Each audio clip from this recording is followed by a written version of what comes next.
Assalamualaikum warahmatullahi wabarakatuh. Selamat pagi semuanya.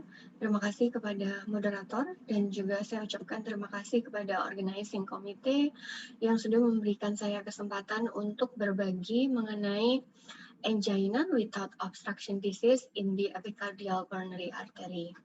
Saya Dr. Leli, saya sehari-hari bekerja di Rumah Sakit Dr. Muhammad Suwandi di Surabaya. Nah, sebelum kita beranjak ke materi, ada ilustrasi kasus. Jadi ada perempuan 52 tahun datang dengan chief complaint typical chest angina, dia punya riwayat hipertensi, kemudian dari pemeriksaan fisik tidak ada ditemukan abnormalitas, dari ECG kita bisa melihat ada iskemia, ada T inversi di V1 sampai dengan V5, kemudian ada di lead 1 dan juga AVL. Kemudian sudah dilakukan pemeriksaan echo, ejeksi fraksinya 66%, kemudian laboratorium dalam batas normal. Nah, kemudian pasien ini dilakukan coronary angiography. Nah, di sini kita bisa lihat, jadi sistem pembuluh darah koroner itu seperti yang kita tahu ada yang left system dan juga right system. Yang kiri itu terdiri dari LAD yang kiri depan dan juga LCX kiri belakang. Jadi di sini kita bisa lihat left main, LAD dan juga left circumflex dalam batas normal. Nah, kemudian di sini kita bisa melihat ada pembuluh darah koroner yang sebelah kanan juga dalam batas normal. Nah, pikiran kita kalau misalnya pasien itu ada angina, kemudian ECG-nya juga mendukung, pikiran kita pasti pembuluh darah koronernya ada yang buntu. Nah, tapi mungkin nggak sih kalau misalnya ada keluhan angina, kemudian dari pemeriksaan ECG mendukung, terus ternyata ECG-nya normal. Jadi gimana ini bisa terjadi? Nah, ini sebagai ilustrasi. Jadi kalau kita melakukan angiografi, ini gambaran coronary angiography yang dilakukan secara invasif. Jadi di sini itu kita bisa mengevaluasi pembuluh darah epikardial saja. Jadi ini left main, kemudian ini LAD dan juga ini left circumflex. Jadi ini itu merupakan 5% dari total sirkulasi pembuluh darah koroner. Jadi bisa dibayangkan kalau misalnya kita melakukan angiografi, kita hanya mencari 5% dari sirkulasi pembuluh darah koroner. Nah, gimana sisanya? Jadi sisanya sebesar lebih dari 90% itu adalah mikrovaskular. Nah, sebagai pendahuluan, angina pectoris itu bisa terjadi pada 112 juta orang secara global, di mana sebanyak 70% pada pasien-pasien yang menjalani invasif angiografi atau angiografi koroner atau kateterisasi itu tidak ditemukan adanya obstruksi dari pembuluh darah koroner. Dan hal ini dikaitkan dengan peningkatan sebanyak 1,5 kali lebih tinggi angka mortalitas dibandingkan dengan pada pasien-pasien yang tidak mengalami atau tidak adanya bukti iskemia miokard. Nah, dari skema ini kita bisa lihat, jadi ischemic heart disease itu dibagi jadi dua, acute coronary syndrome dan stable coronary syndrome. Yang term ini sekarang kita kenal dengan chronic coronary syndrome. Nah, acute coronary syndrome itu dibagi menjadi STEMI, unstable angina atau NSTEMI, dan MINOCA. Kemudian kalau yang stable itu dibagi jadi obstructive coronary artery disease dan INOCA. Nah, INOCA dan MINOCA ini dari angiografi tidak ditemukan adanya obstruksi dari pembuluh darah koroner. Nah, seperti yang dijelaskan tadi, jadi ini gambaran sirkulasi dari pembuluh darah koroner. Kalau kita bisa melihat, ini epikardial segmen yang kita lihat pada pemeriksaan angiografi. Nah, sisanya ini masih ada lagi pembuluh darah kecil-kecil mikrosirkulasi. Nah, kalau kita sering mendengar term mengenai angina. Nah, angina itu apa sih gitu? Nah, ada angina yang tipikal, ada yang atipikal, ada yang non-angina. Nah, kapan kita bisa mendiferensiat apakah ini masuk kategori yang tipikal atau atipikal? Jadi di sini kita bisa melihat beberapa karakteristik dari tipikal angina. Yang pertama, rasanya seperti dicekik, constricting discomfort. Lokasinya di dada sebelah depan atau bisa juga ke leher, kemudian ke rahang, ke bahu atau ke lengan. Nah, angina ini dipresipitasi oleh aktivitas fisik. Kemudian reda dengan istirahat atau pemberian nitrat dalam waktu 5 menit. Nah, dikatakan atypical angina kalau dari 3 kriteria ini hanya 2 dari karakteristik ini yang ditemukan. Kalau tipikal harus 3-tiganya. Nah, kemudian kalau angina yang lain gimana gitu. Kalau keluhan-keluhan yang lain, jadi masuk di non-angina chest pain. Jadi kalau misalnya hanya diketemui 1 dari 3 karakteristik ini atau tidak di antaranya. Nah, mekanisme terjadinya iskemia miokard pada epikardial coronary artery ini ada beberapa. Jadi yang pertama melalui mekanisme aterosklerosis. Jadi di sini kita bisa membagi ada yang plak yang stable, ada yang vulnerable. Kalau yang stable ini dia akan berefek kepada penurunan dari coronary flow reserve yang akan menyebabkan demand ischemia. Nah, kalau yang vulnerable ini nanti dia akan bermanifestasi ke plaque disruption, thrombosis, dan juga jadi ACS. Nah, mekanisme berikutnya adalah vasospastic disease. Jadi ini dibagi antara vokal atau transient dan juga persisten. Kalau persisten lama-lama dia bisa jadi myocardial infarction. Nah, mekanisme yang selanjutnya adalah dari diseksi dari pembuluh darah koroner. Jadi adanya diseksi ini akan memunculkan robekan. Nah, robekannya ini akan bisa menutup pembuluh darah baik dia secara parsial atau total. Nah, kalau total dia manifestasinya jadi ACS. Nah, kemudian mekanisme yang lain adalah coronary mikrosirkulasi. Jadi kita tadi sudah bicara mengenai pembuluh darah arteri, ada yang epikardial, ada yang mikrosirkulasi. Jadi pada mikrosirkulasi kelainannya namanya microvascular dysfunction. Jadi ini akan mengganggu fisiologi dan juga blood flow dari myocard.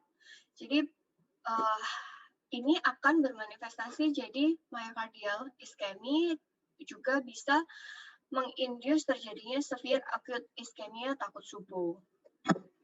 Nah, bagaimana kita kalau misalnya ketemu pasien dicurigai dengan INOCA? Jadi, pada pasien-pasien dengan ischemia with non-obstructive coronary artery, jadi itu akan dibagi jadi apakah dia ada coronary microvascular dysfunction atau ada vasospastic angina. Nah, caranya bagaimana untuk mendiferensiat jenis-jenis dari INOCA ini? Jadi kita bisa mengevaluasi pilihannya yang pertama dengan modalitas invasif. Modalitas invasif bisa functional imaging atau coronary CT angiography. Kemudian ada juga modalitas yang invasif.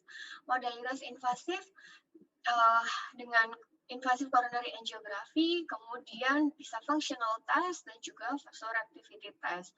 Jadi nanti dari pemeriksaan baik itu non-invasif maupun invasif, kita bisa mendiferensiasi ini itu masuk INOCA endotype yang mana. Jadi INOCA ada beberapa tipe endotype. Jadi ada epicardial vasospastic angina, kemudian ada microvascular angina, dan ada keduanya. Jadi gabungan antara mikrovaskular dan juga vasospasma. Nah, kemudian kita harus mendiferensiat itu tujuannya untuk apa? Ya tentu saja untuk manajemennya pasien ini nanti bagaimana. Nah, kalau kita berbicara tentang microvascular angina, jadi microvascular angina itu sama seperti tipikal angina yang tadi ya. Jadi ada beberapa kriteria di mana ini harus ditemui semuanya. Jadi kalau kita mau diagnostik pasien tersebut dengan microvascular angina, jadi yang pertama kita harus menemukan adanya 4 dari kriteria ini. Jadi yang pertama ada simptom dari myocardial ischemia, entah itu rest angina atau exertional dyspnea. Kemudian yang kedua, tidak ditemukan adanya obstruktif dari CAD. Jadi tidak ada stenosis lebih dari 50% dan juga pada pemeriksaan functional testing ditemukan FFR, nilai FFR-nya lebih dari 0,8. Nah, kemudian yang ketiga adalah adanya bukti iskemia miokard. Kemudian yang keempat adalah adanya bukti gangguan dari fungsi mikrovaskular. Nanti akan kita bahas berikutnya. Nah, gimana cara mendiagnosis dari INOCA? Jadi ada step-stepnya. Step yang pertama adalah evaluasi dari pasien mengenai gejala iskemianya. Nah, ini peran yang penting bagi GP untuk bisa mendiferensiat apakah ini memang dia benar-benar angina atau tidak. Jadi penting untuk melakukan bagaimana cara kita melakukan anamnesa dan juga pemeriksaan yang baik. Nah, jadi kalau kita kecurigaannya itu berat dan meyakinkan bahwa ini memang kardiak iskemia, maka dirujuklah ke kardiologis. Nah, untuk kemudian dilakukan pemeriksaan, either itu non-invasif atau invasif modalitas. Jadi pada pemeriksaan yang evaluasi non-invasif ini prefer dilakukan bila pasien ada high clinical likelihood, kemudian bisa kemungkinan untuk dilakukan revaskularisasi, kemudian ada expertise dan availabilitas pada lokal area. Nah, pasien-pasien ini kalau non-invasif bisa kita lakukan pemeriksaan imaging yang fungsional, antara lain exercise tolerance test, kemudian kita melakukan Doppler echo, kita melakukan myocardial contrast echo, MPI, kemudian PET, dan juga CMR. Jadi ini dilakukan salah satu di antaranya bisa kita pilih. Kemudian pada pasien-pasien yang mempunyai low clinical likelihood, pasien karakteristik suggest high image quality, kemudian ketersediaan lokal expertise ada, tidak ada history dari coronary artery disease, dapat kita lakukan coronary CT angiography. Nah, pertanyaannya ini harus step by step atau enggak? Jadi di sini ini kita bisa melakukan boleh antara pemeriksaan non-invasif, antara yang fungsional atau yang CT, itu tergantung dari ketersediaan daripada expertise pada tempat itu sendiri. Nah, sudah disinggung sebelumnya bahwa type endotype dari INOCA itu ada beberapa. Jadi yang paling banyak adalah microvascular angina. Dia proporsinya sebanyak 51%. Dengan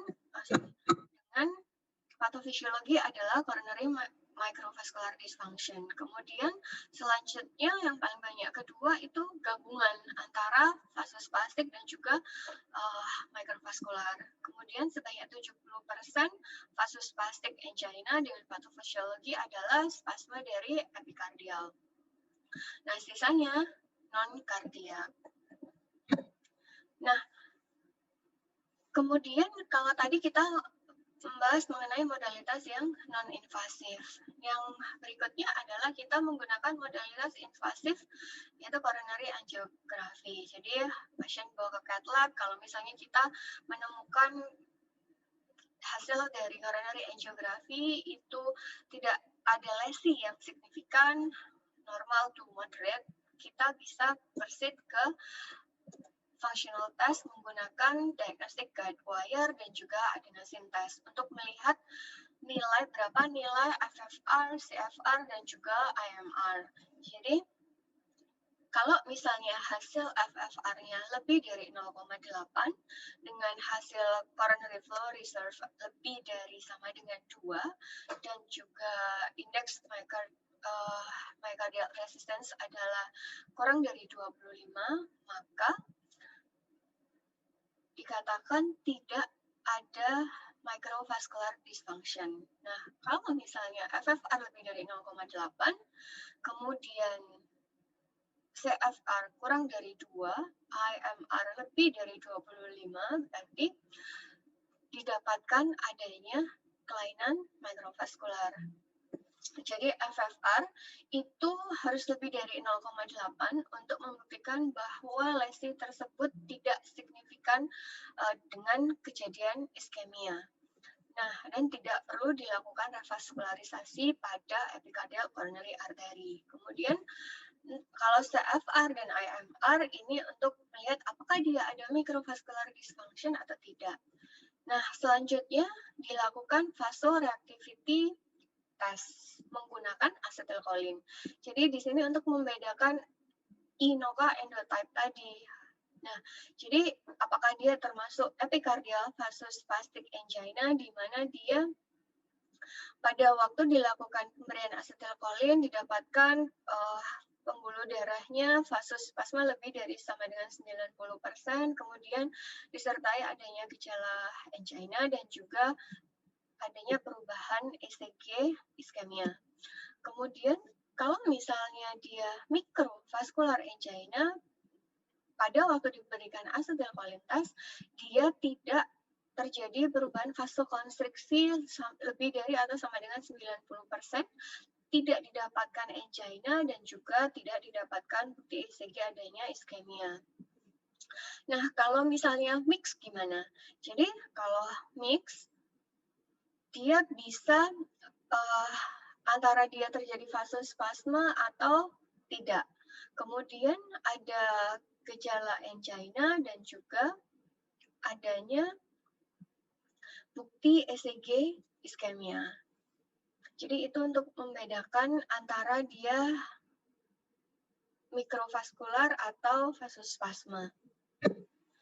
Nah, ini sebagai ilustrasi, jadi kalau tadi kita mengukur FFR, itu yang dilihat ini ilustrasi pembuluh darah epikardial, di sini ada stenosis, kemudian kita bisa melihat kalau misalnya dia itu ada signifikan stenosis, dia FFR-nya akan kurang dari 0,8.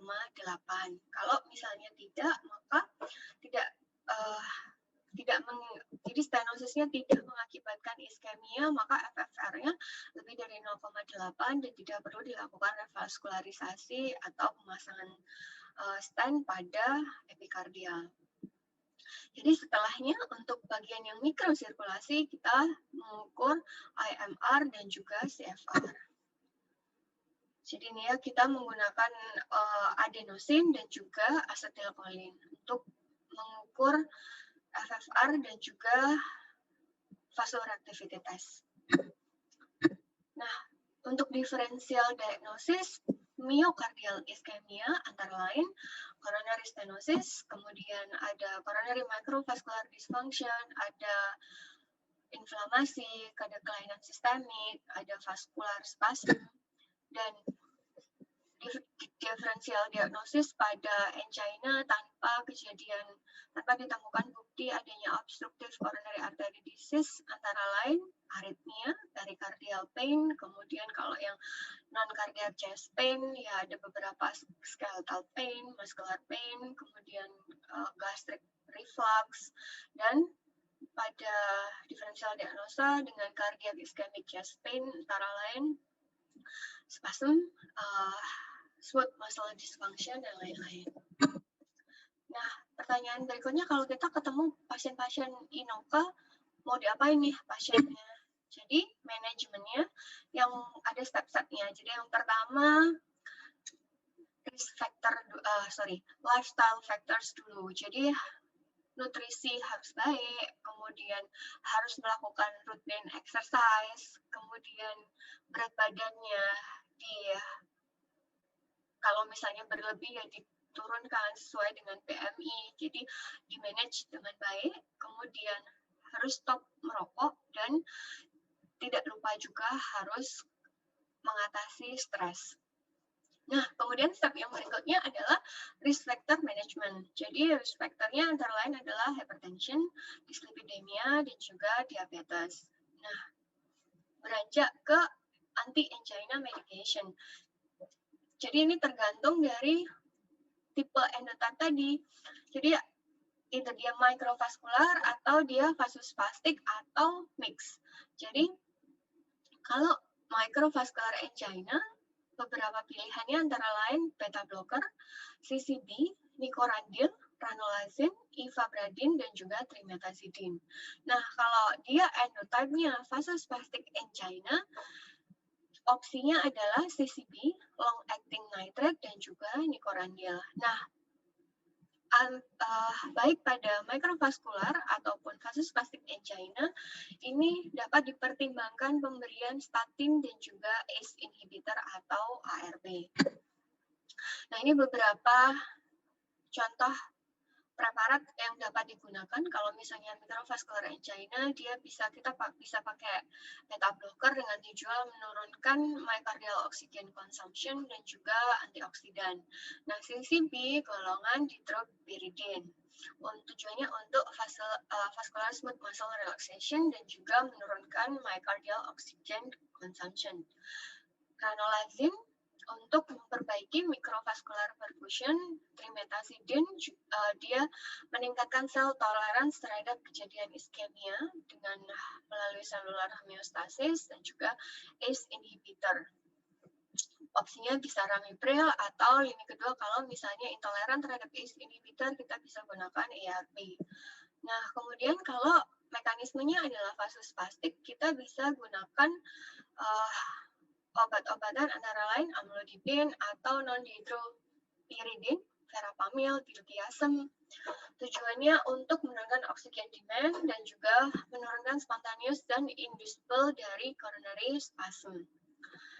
Kemudian kita bisa gunakan nitrate, mekanismenya juga sama. Kemudian kita bisa ada opsi nicorandil di sini.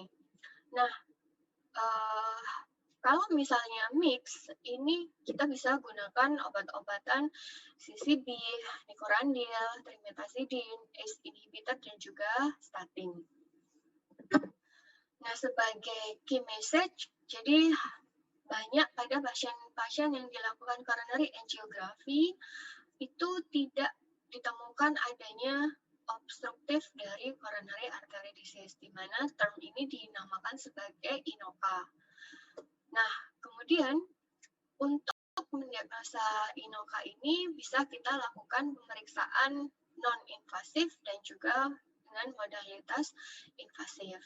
Jadi kita dan juga untuk menentukan endotype. Jadi kita harus men-stratify dulu, kita harus melihat ini masuk endotype yang mana untuk kita proceed menentukan manajemen terapi dari pasien-pasien tersebut. Sekian dari saya, semoga bisa banyak membantu dan mungkin kita bisa discuss setelah ini. Saya akhiri, wassalamualaikum warahmatullahi wabarakatuh.